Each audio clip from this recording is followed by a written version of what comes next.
Arizona State takes the cake in pretty much every category. They're just a little bit better on both sides of the ball. And I think the wrong team is favored here. Arizona State plus 2.5, I think, is great value. And I think it's just because of that. They're just a little bit better everywhere.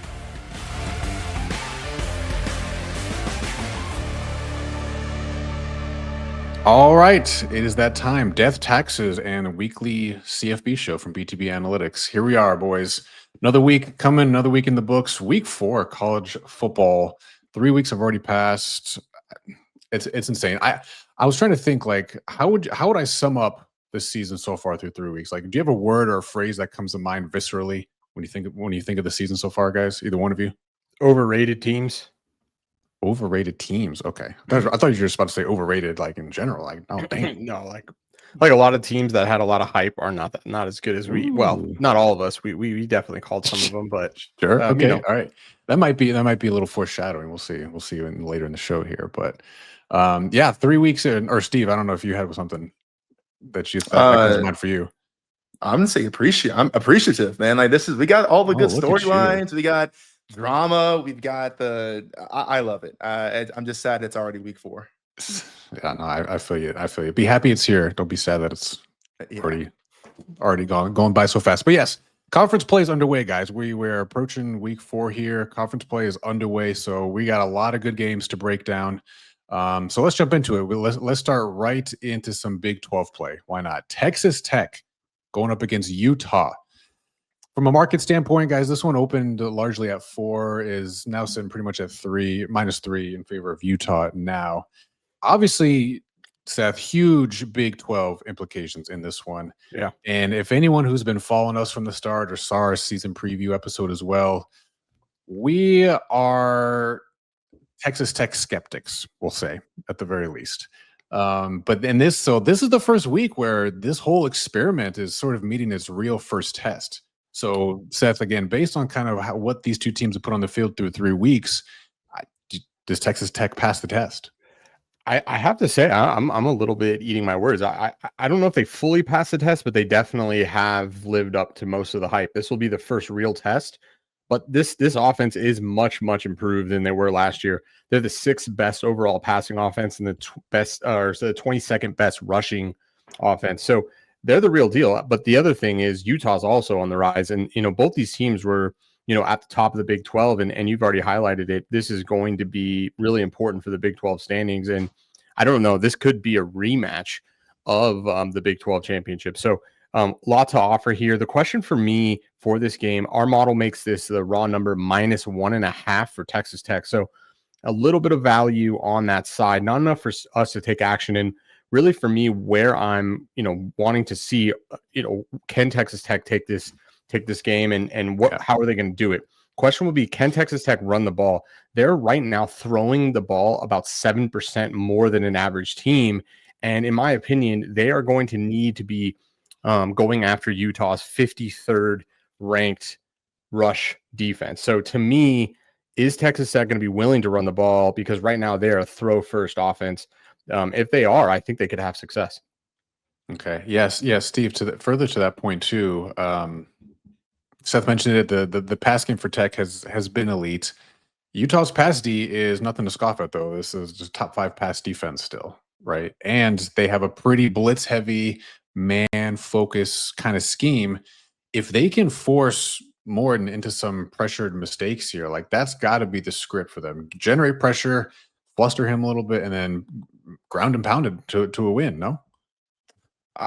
Well, yeah, if they can do it, that's the question. If right? I mean, Texas Tech outlook. I mean, Texas Tech is an explosive offense. I mean, there's no ifs, ands, or buts about it, right? I mean, they're averaging over 50 points a game. They're 2nd in the nation in explosive play rate at just over 20%. And Baron Morton is just a man amongst boys so far through the early season here. And you've got Koy Eakin, who's really emerging as that go-to threat. He's averaging over 20.1 yards per catch this season as well. And so, yeah, you're going to need the defense to stand up, because if you don't, Morton's going to pick this team apart all day till Sunday. Now, for Utah's advantage, as much as we talk about how great Morton is, he does struggle, like you'd expect any quarterback, under pressure, right? He has 86.3 PFF grade in a clean pocket, but that drops down to 35 under pressure. And so you mentioned it.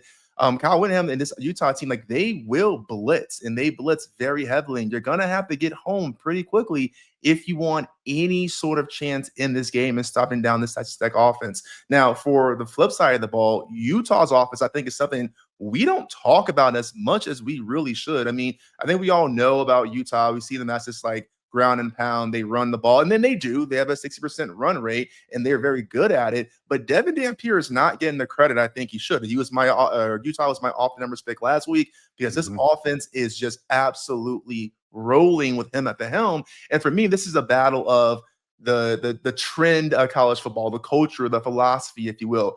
Texas Tech is the greatest team bought in college football, right, going through the transfer portal. And then Utah, kind of like a Clemson, is this team that's kind of homegrown. Let's build our way up. And I do want to call out Devin Dampier is a transfer quarterback from New Mexico, but guess who came with him? The offensive coordinator, Jason Beck. So again, you have that continuity there. And so for me, it's not just this is going to be the first real test because it's the toughest opponent Tech has faced so far, but it's also the toughest opponent with continuity. And that to me is the style clash that I want to see play out here because Tech has the offense. Tech has the defensive line we talked about in our preseason shows, but Utah is sneakily very good on offense, very explosive on offense, and they have arguably the best O-line in the country. And so really it's going to come down to who can win the trenches, Tech D-line, Utah O-line, and then Wisp offense can really make the explosive play to overcome the other team's pretty good defense. So I'm excited for this one. Yeah, should be really fun. It's jumbled at the top of the standings with respect to, odds to win the Big 12 here. Tech and Utah both kind of almost the co-favorites basically at this point, 3 weeks in. So yeah, huge implications, and maybe the winner of this game we'll see kind of be the odds-on favorite depending on what happens the rest of the season here. So should be a fun one. Should be a fun one. This is the early kickoff too. I think it's the very early slate on Saturday morning as well for us. So should be fun. All right, guys, don't forget, please, thank you for tuning in. Thank you for watching us. Don't forget to comment throughout the videos. Let us know your thoughts on these games. Let us know what teams or stats you hear us talk about that you're interested in further. Don't forget to like the video. And if you're not already, please subscribe to the channel. Helps us out tremendously. Keep those notifications on. You'll get the updates when we go live. And later in the show, too, we're sticking around. Don't miss it. We got our model plays cooking at the end of this show as well. All right, let's move on, though. We got a few more matchups, guys, to talk about an SEC matchup. We'll get back to the Big 12, actually, but let's move over to Auburn and Oklahoma. This one opened, at 6.5, really, in favor of Oklahoma, and it's been basically parked there since open. Not a ton of movement from the market there. Now, Steve, from a schematic standpoint or like a game script standpoint, like Auburn should run the ball, at least I think, right? Like they're our number 16 rushing offense. They're okay against the D. Okay pass defense not okay. Oklahoma's, I got to read my notes correctly. Yeah. Oklahoma's pass defense is number 4. So if you want to pass, you're playing into their strength, right? So they should run the ball. They are, however, number 70 in run rate over expected. So not a team that's really looking to run the ball a lot. Those are rookie numbers. Like they got to really look to exploit that weakness for Oklahoma in this one. Yeah, I don't know. I think you gotta have to throw the textbook out here, and then maybe this is me being a drama fan or a narrative fan here, but this is the Jackson Arnold revenge game, right? I mean, Jackson Arnold got benched, could be under this team, and he struggled, and he is absolutely living his best life right now. So him coming back to Norman and rocking the Auburn out, rocking the Auburn uniform, and he's throwing over 500 plus yards. Like I know what this team should do, but I gotta imagine if you're Auburn, if you're Jackson Arnold, you want to have a hell of a game because you want to show this team, hey, you overlooked me and this is what I can do. Now, that being said, scheme does matter, right? I think the biggest thing that Auburn has to watch out for is Brent Venables. We talked about it last week in the Oklahoma versus Michigan game. Brent Venables, despite his troubles, knows how to coach defense specifically. He's top 5 in pressure rate in the country. He's top 5 in a sack rate or blitz rate, excuse me. This dude will put the pressure on here. And so that's the one thing Arnold has to be careful about. You have to be able to scheme and get that ball out because We saw how Bryce Underwood struggled. I mean, he played as a decent of a game as you can ask him, but that Oklahoma defense is for real. And then on the flip side of the ball, it's going to be, can you have John Moneyline Mateer come back through and follow up that excellent performance that he had against Michigan? And what are they going to do, right? Is Oklahoma going to go more towards the run here, not just traditionally through their running backs here, but have more scrambles, more RPOs, and more designed runs for Mateer, because he moved that very effectively. So I'm excited to see this. I'm watching this fully for the drama here, fully for the storyline, and I'm hoping for a Jackson Arnold comeback tour. Okay, Seth, before I bring you in here, I to your point about Brett Venables and the D and scheming up stuff. So Jackson Arnold, yes, you mentioned it earlier too. Like, most quarterbacks will struggle to some extent against pressure and against blitzing than if they had a clean pocket. Jackson Arnold's splits, however, are pretty dramatic. He goes from having a clean pocket, right? His completion percentage drops from 68 to 46%. He was sacked. This is last year. He was sacked at the third highest rate under pressure last year. And he was only able to generate 4 touchdowns as opposed to 8 with a clean pocket. So like there is some, to your point about Brett Venables dialing some stuff up. Like, that's what I got my eye on for this matchup. So it should be a fun kind of chess match to see what they can do in that sense. But yeah, Seth, otherwise, what are you seeing, or what are you kind of expecting from the game script standpoint in this one? Yeah, I mean, you highlighted, I think Auburn's going to need to utilize the run first. I think that's going to be the way that they're going to have success. But I also agree with Steve. Jackson Arnold's, we're going to have to see average to above average quarterback play out of him. And the question still for me against the Oklahoma defense is, have we actually seen them face a good quarterback yet? And I don't know that we have, right? Underwood being a rookie, a true 18-year-old, do we see a little bit maturity with a quarterback that's played in the SEC? And then to your point about the struggles that he's had under pressure, I would question, is that all of him, or is that the Oklahoma offensive line? Oklahoma still today, they struggled last year. They're sitting as the 74th best rush offense. And if you look at some of the film, people have pointed out, this is a team that has really struggled in non-QB runs. And again, are those problems that Arnold faced last year due to that offensive line? So I think there's still a lot of questions for these teams.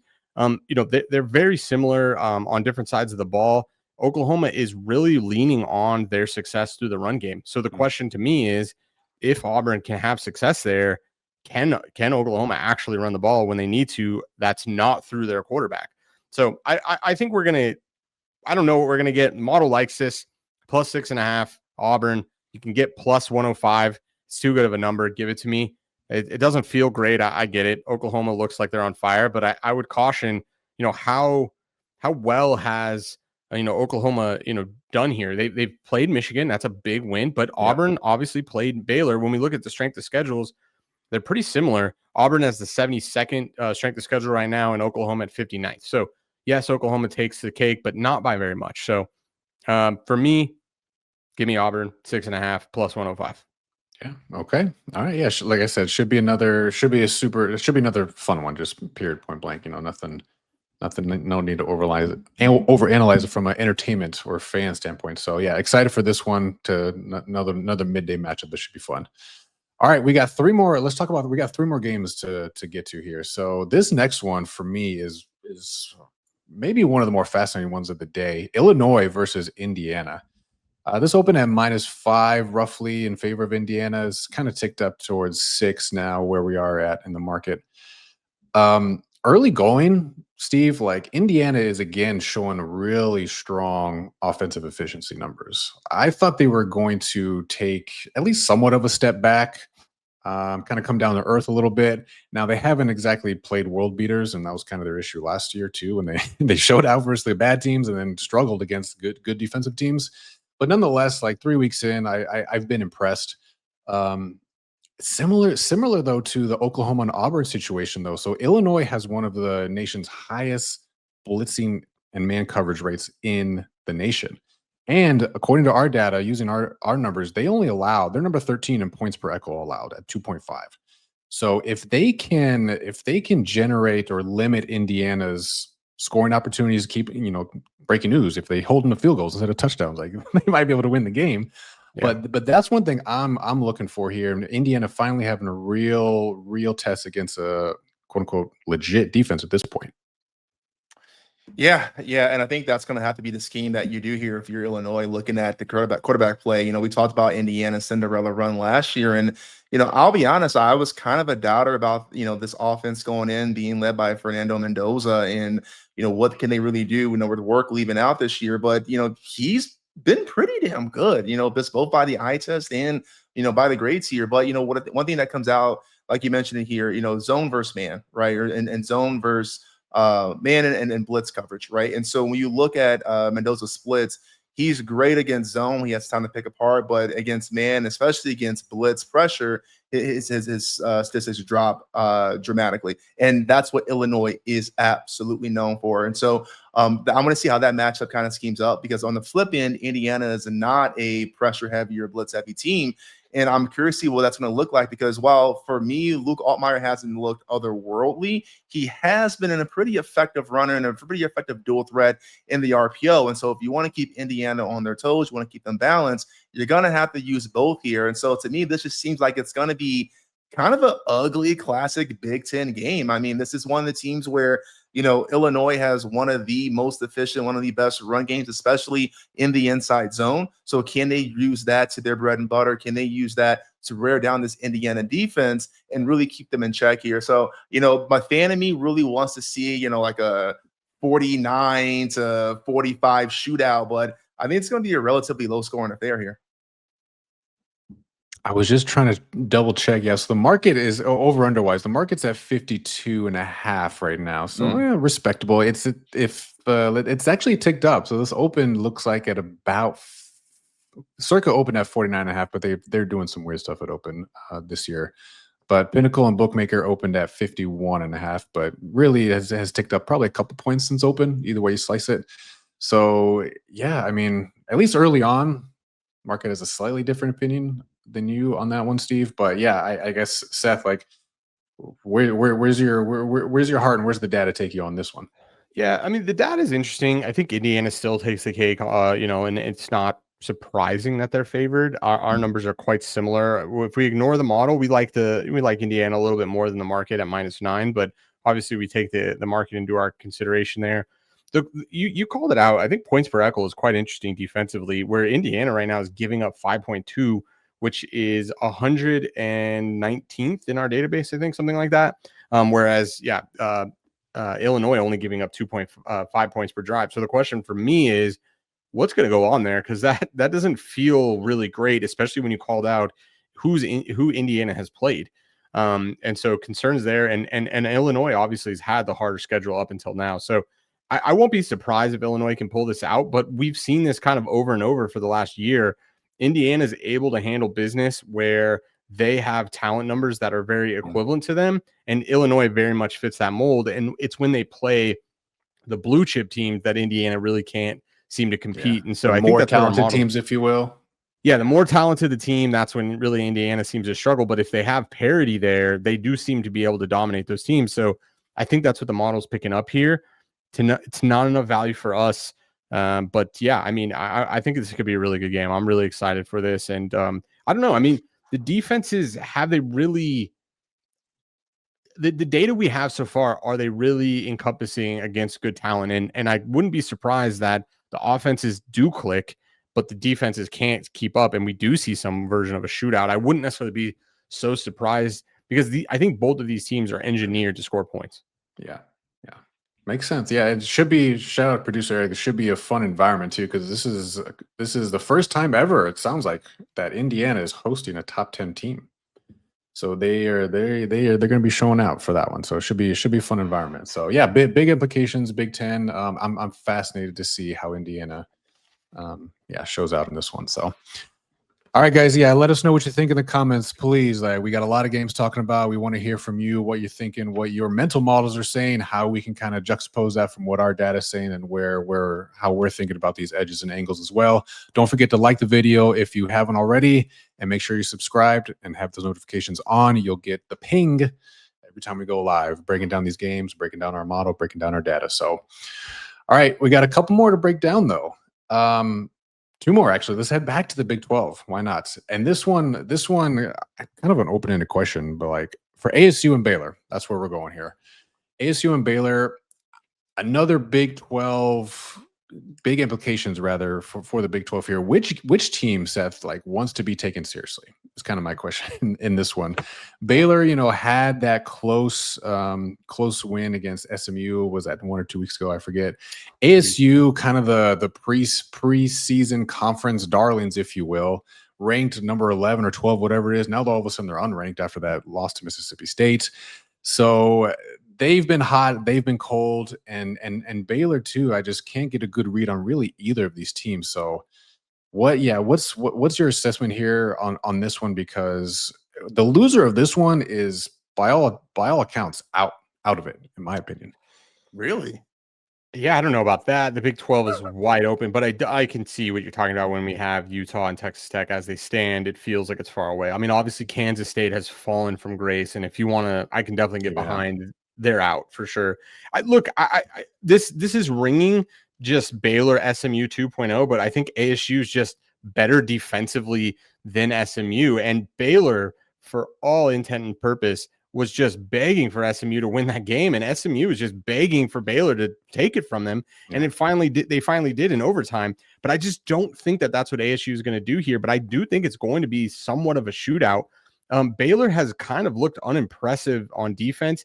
Arizona State, yes, had that kind of blunder of a play against Mississippi State, but we're pretty, I guess, relatively high on Mississippi State. We think that the market came in quite low. So when we look back on this loss, I don't think it looks the same that maybe we think about it right now. I mean, Arizona State takes a cake in pretty much every category.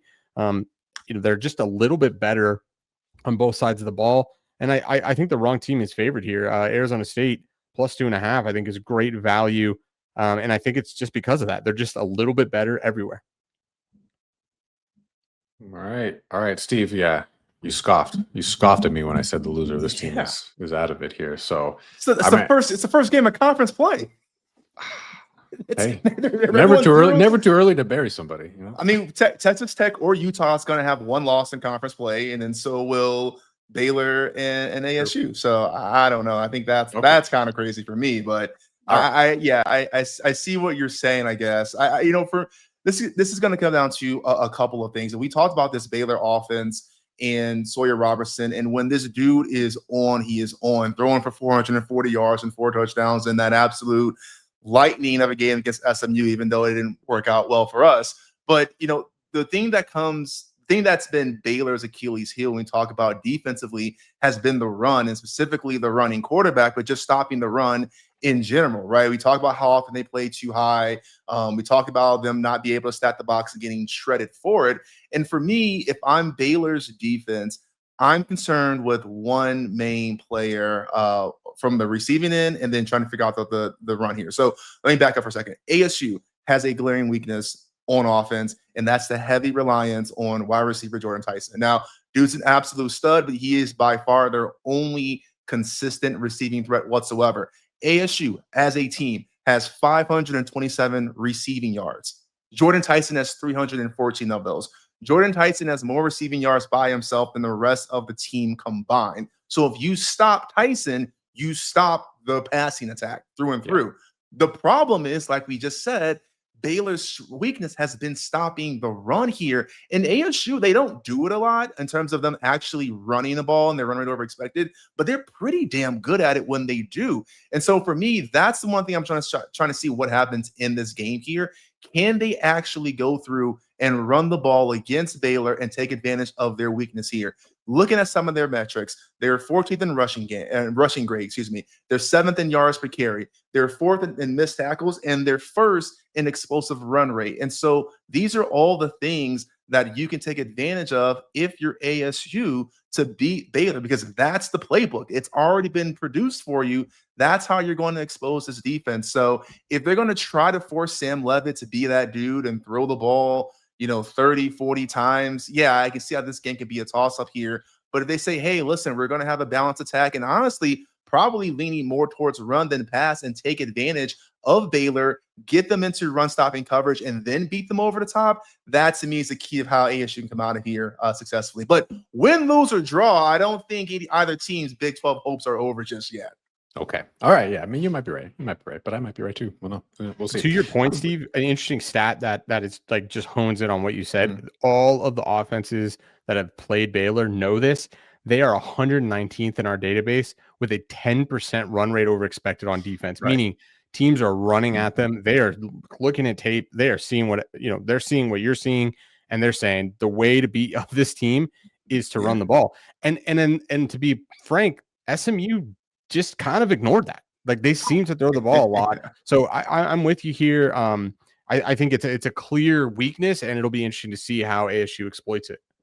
Yeah. The only other thing I wanted to add too, I'd be curious to see what Baylor does to try to exploit Arizona's defensive averageness, if you will. So they're not world beaters by any sense. No. ASU does have some injuries in the secondary that we've been monitoring, that I've been hearing scuttlebutt around. So they're down 2 QBs, and their starting safety is now ruled out for this game already. So they'll be playing with some backup guys, and is that something that they try to situationally expose as well? So, but yeah, as far as the market and the over under goes, this is larger. This is sitting at about 59.5, opened at around 58. So slight tick up to expecting a little more points, if you will. So, but is ASU's kind of thesis is blitz, right? And we saw that's how they lost that the Mississippi State game. Their guy fell down. So I don't know. I mean, right? If they get home, doesn't matter, right? You don't need safeties or corners.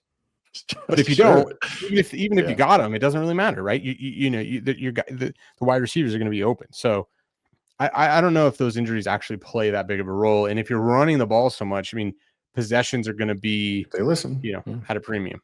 Yeah, if they listen, if they follow the data, then they will scheme accordingly. Alex, how do you think Tyreek will do? Oh man, you got to hold that question till the next show. We're talking about college in this iteration of the live, my guy. But I don't know. No comment on Tyreek Hill. But at 7 p.m. Pacific, we'll be talking about NFL. So stay tuned, Alex. Yes, keep those noties on.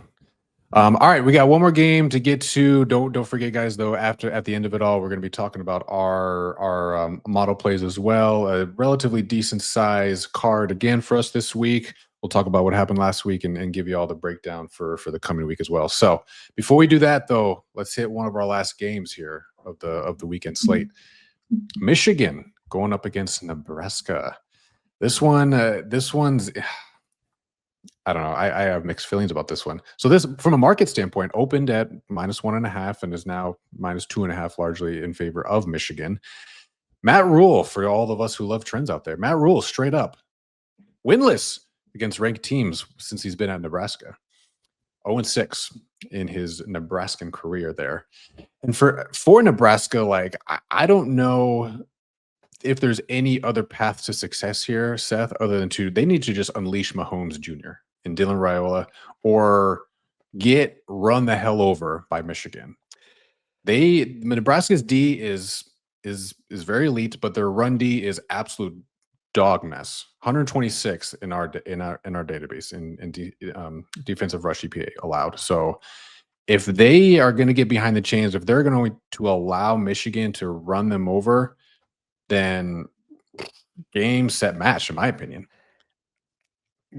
Look, game, set, match before that. It's his alt season, baby. We're here. I mean, yeah, you can unleash him, but I don't think it's going to matter. You talked about it. How are you going to stop Michigan? #1 ranked pass defense for Nebraska in our database, 122nd in the Nebraska Cornhuskers run defense. What do we think that Michigan's going to do? They're going to run the hell out of the ball. This is a team that is already comfortable doing that. We saw that in the Oklahoma game. They're going to dominate this on the ground. I think kind of a la maybe Penn State, Michigan 2 seasons ago. I really don't see how they can keep up. Now, Michigan themselves, they're the 54th best pass defense, 23rd best rush defense, but Nebraska 45 in passing offense, 102nd running. The only option they have is Raiola. And I just don't know that that's going to get it done here, because what I'm concerned is with the 122nd rush defense for Nebraska, they're going to run the hell out of the ball. They like to run the hell out of the ball. You're going to have to do something about it. You're going to have to blitz. Does now Underwood step up, and we're gonna see him kind of have a coming out party at least at times in this game. So it's really, really hard for me to see a pathway, and the numbers support this. Our raw model number is -11. I love this on the alt line, -6.5, +165 over at ESPN Bet. It's alt season, baby. Michigan, go blue. Go blue, damn. Yeah. So like I mentioned at the start, the market has ticked towards Michigan. Hasn't hit the 3 yet, but still moving in their favor a little bit. So raw number is -11.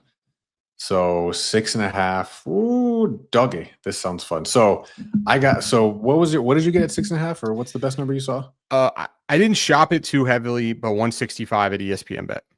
+165 at ESPN Bet. Okay. All right. Steve, I guess it's our favorite season, man. Alt season. Yeah. I mean, is there any reason to not support this?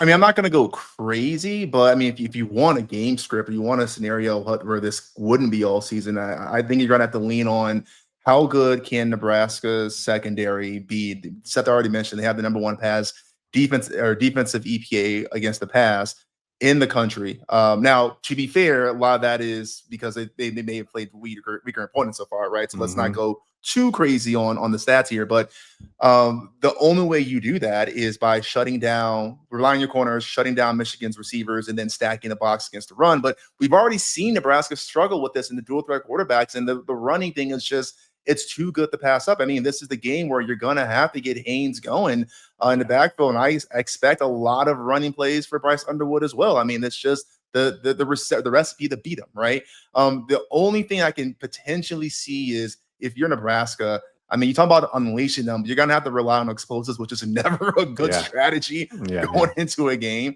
having to rely on something that's so inconsistent, right? But I mean, let's not discount, Dane Key. Let's not discount Ja'Cory Barney. Like, Nebraska has dudes at the receiver slot, and they're going to need them. They're going to need to win one-on-one to be able to make some sort of plays here, because if you're Nebraska and you can score fairly quickly, then you put the pressure on Michigan. Now they're running the ball. Maybe you get them out of that run heavy. Maybe you keep them a little more honest with a balanced approach.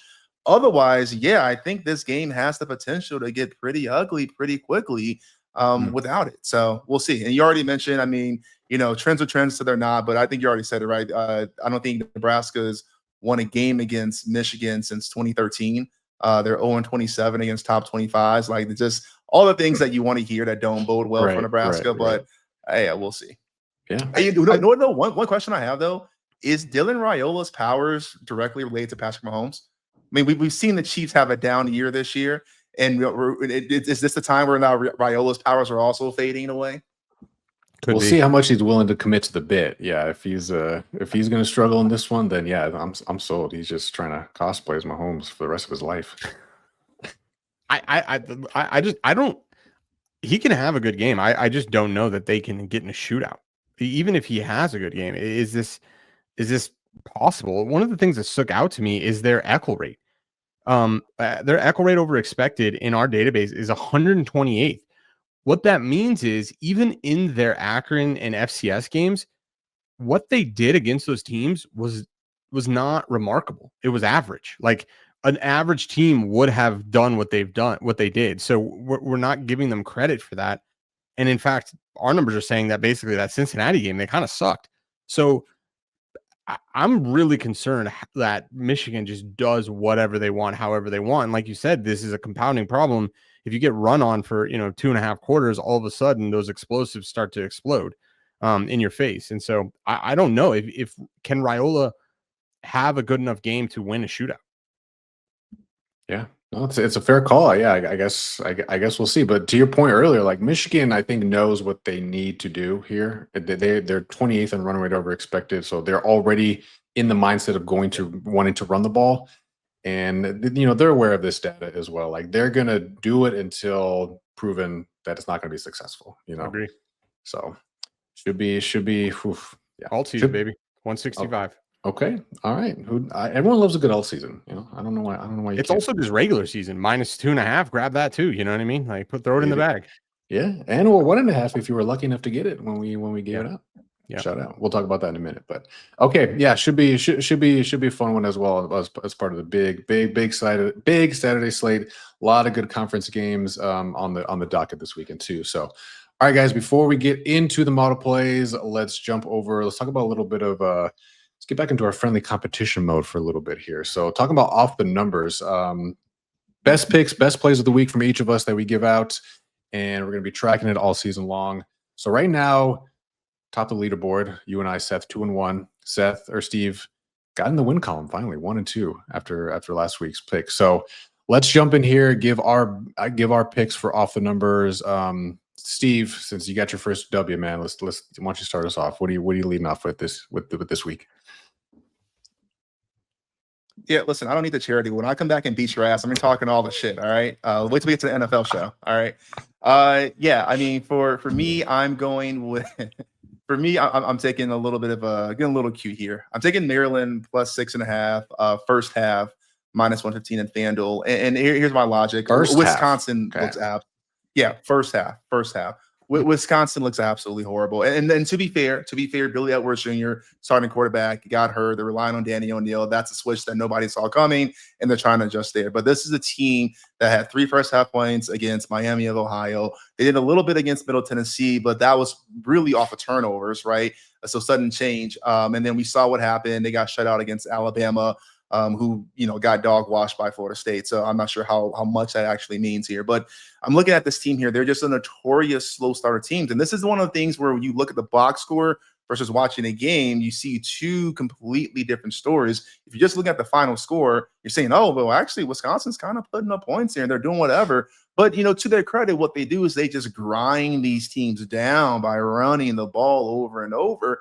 And then they kind of break out late in the second half and the fourth quarter. And so I'm taking I'm taking Maryland, who we're high on for season on the win total. They have a lot of talent going on there. They have a lot of good things going on there. I think they keep it close here, plus 6.5 first half. All right. Well, I'm rooting for you for what it's worth. All right. I'm not. I ain't trying to dog you. I am. Oh no! Don't backtrack now. By chance, did you see how you covered that game last week? The Utah game? Oh, the Utah game? Yeah. What? Oh, like it was like the last play of the game, or like there was like 30 seconds left, and you scored on a meaningless touchdown. Wait, but I'm sorry. Did I cover?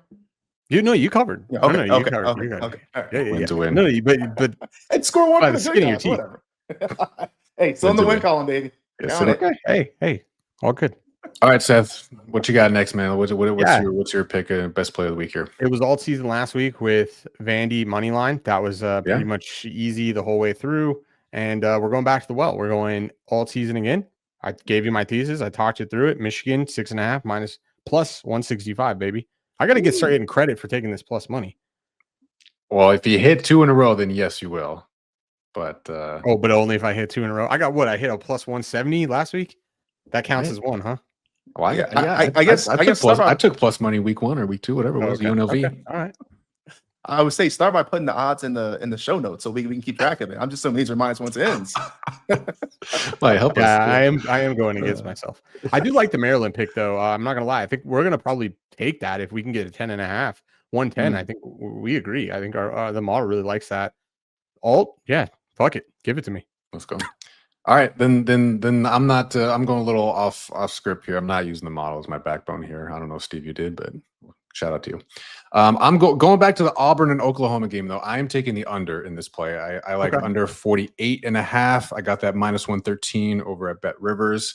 We talked a little bit about it already, but I'm leaning into the fact that I think the game script is going to be as such. Auburn knows they are leaky against the pass.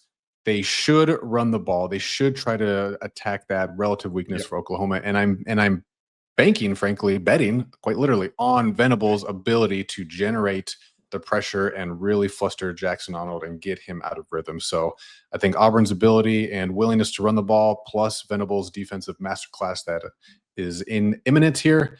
I like the under 48.5. For what it's worth, I'm not quite buying at the bottom, but like this opened at like 51 and has been bought down a little bit. Kind of gives me some pause taking it where it's at, but yeah, I don't know. I like the game script. So for that's where I'm at. Purposes, like a low total is below 50.5. So this is like considered a low total game. So I like the thesis. Yeah. So all right. So like I said, I'm 2-1. Seth, you're 2-1. Steve 1-2. So we got this going all season long. It's early, baby. It's early. So we'll keep it going. Oh, Dixieland Delight. Oh, we got some Dixieland Delight in the comments. Let's go. All right. I don't know if we can post that comment on our YouTube live, but we definitely agree. We definitely agree. Yeah. Hey, Brandon, shout out. We do want to give credit where credit's due, and for what it's worth, like I was saying, I took UNLV plus money line a couple weeks ago, and they were -2.5, weren't they? +2.5. I mean, no, they were. What were they? Yeah, UCLA was plus. It was like plus 125 that I got. Nonetheless, credit where credit's due. Okay. All right. Well, you guys know what time it is. We talked about the games. We talked about off the numbers here. There's only one thing left to do. And let's talk about the model.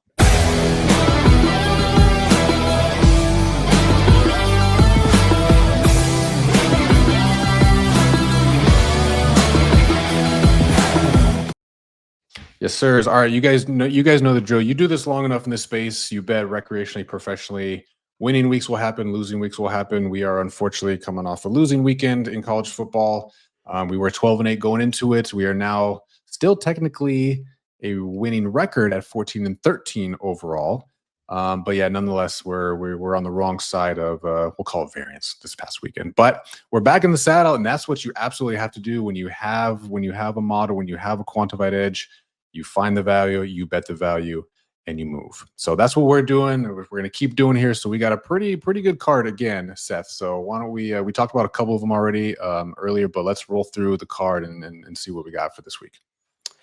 Yeah, definitely. So we are working we got a big card, and we've actually had a lot of open and then a bunch of moves in the middle of the week. So we're at Temple plus 23.5, Auburn plus 6.5, plus 105. Would not play that at the current numbers. I think that's now gone. Unless you can get a +7 later in the week at 110. BYU -6.5, Vandy plus -26.5, UNIT plus 1.5, West Virginia plus 12.5, Liberty plus 11.5, Michigan -1.5, Air Force plus 9.5, Arizona State plus 2.5. Big card. There's a couple that might come into range later in the week that we might bet. Maryland being one of them. Yeah. So I think we sent most of these out on Sunday or Monday to our subscribers. Like I said, 14-13 overall. So still sitting relatively favorable. There's going to be, again, weeks where we on the right side of things, weeks where, we'll be a little under that as well. But 7 plays last week, 7 closing line values. We had a 16% edge in the Florida game. We were on the right side. Lagway decided to throw a meaningless interception where we could have kicked the field goal and cover. Decided to throw variance. Yeah, but I honestly, give me 4 of them. I just need that last one to kick the field goal, right? Fair. We got our money in so good last week, and really that's what it's about. Is because how do you know you have an edge? And that's why I want to just point that out really quick, because you're going to hear that narrative like get back on the horse, and you just got to keep betting because you have an edge. How do you know you have an edge? Well, remember, you're betting into a marketplace. If you buy Tesla stock and Tesla stock goes up, you made money. That's the only thing we have in sports betting is the closing line value to know that we made a good bet. All of our bets were closing line value. We printed huge edge. That we got a 9.5 in that Florida game and closed at 6.5. We had like a 16% edge in that game. And you're right, variance is the answer why we lose. But when we look back on why we think we have an edge, how we know we have an edge, that's how we know we beat the market. Yeah, and that edge, that CLV is not like, oh, we had a CLV last week and blah blah blah. We've had CLV every single week in college football and NFL. Going back last year, over 150 bets in college, over another 80 in NFL, ending both of those leagues with positive CLVs and a winning record on top. So, but yeah, I mean, your CLV is your North Star, and that cannot be understated. So good call out, Seth. Speaking of CLV, BYU, we called it out here. 6.5. You're live in this right now. I think this 6.5 will not last. I think this got to 7. I think we saw a quick buyback so we can get big liquidity down on that 6.5 number. I would grab it now before it moves. It's going to move.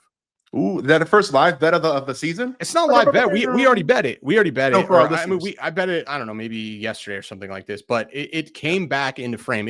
Right when the market opened, it was 6.5. We were about to bet it. It moved to 7.5. The market's moved it back down to 6.5. Now is the time to buy it. It will not close at 6.5, in my opinion. Yeah, but for our listeners, I think this is the first live bet that for them. Gotten. Yeah. Get on in. I think that 6.5 flies. What else? A lot of it, pretty much everything else we bet is gone. Some better numbers for West Virginia. You can get 13.5. We got a 12.5. Pretty much everything else I think has moved. Yeah. So the process is sound is what you're hearing. Yeah. So we're gonna have losing weekends. Everyone does. Everyone will. Nothing to scoff at. So we are all good, ladies and gentlemen. So, all right, boys and girls, I appreciate y'all tuning in. Don't forget, if you haven't already, please like the video. Make sure you subscribe to the channel.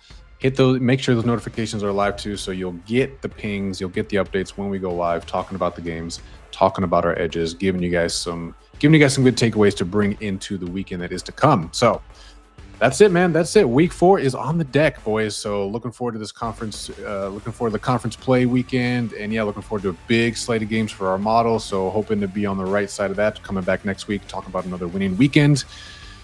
Until next time, boys and girls, it's been real. Good night. Good luck. All season. We'll see you. Let's go.